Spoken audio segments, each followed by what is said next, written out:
Hello, my name is Michelle Marshall, and I'd like to present to you an idea that I have for a diabetes database. Now, this database would be a very interactive database. It would be able to be searched by researchers and physicians. The data would be entered by both patients and physicians or their staff. So it would be a combined approach to collecting the data, and it would be very customizable and informative for the people using it. So the views, the information that we can pull out of the database would be able to be customized to give the physician or the researcher exactly the information that they're looking for.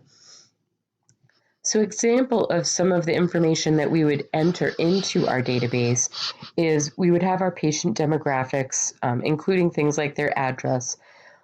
Everything is tied together. If you notice on these charts, it's all tied together with the patient ID.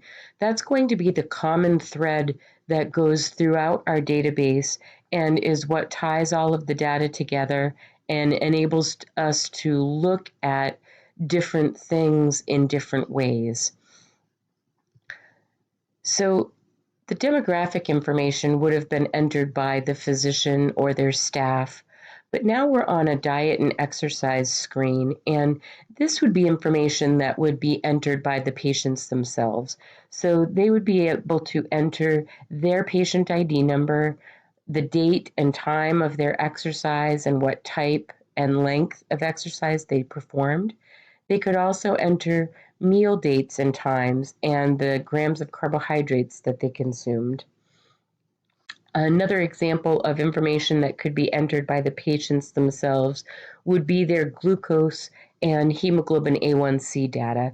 Now, again, you can see there's that patient ID, the common thread that goes throughout all of our database tables. And the patients could either enter a glucose value and the date and time, or it could be the A1C value that they're entering, or in some instances, perhaps both pieces of information.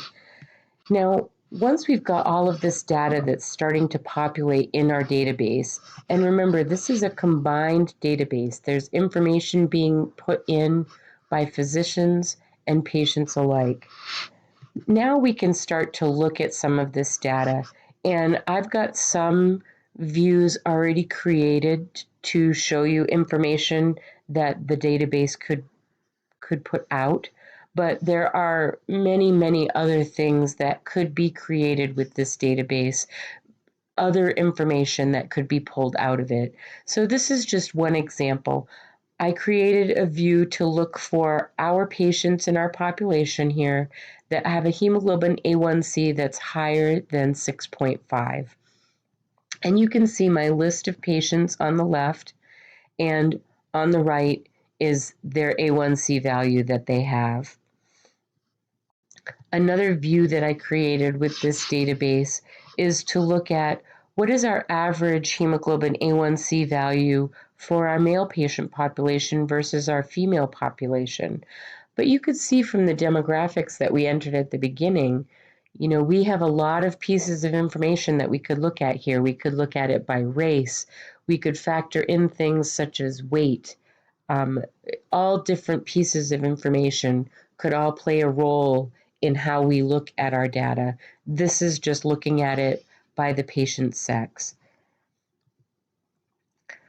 I want to thank you for your time today, and I just want to end by saying that diabetes is something that can be controlled, takes a lot of time and effort, and we not only need patients to be participating in this process, but the physicians to be participating with them. And I think that with this database that is a combined approach, physicians and patients doing the work, we can really get some good information out of this that could be useful for certain patients, certain physicians, certain groups of patients to really highlight what we need to do as a next step to help them get better control. Thank you.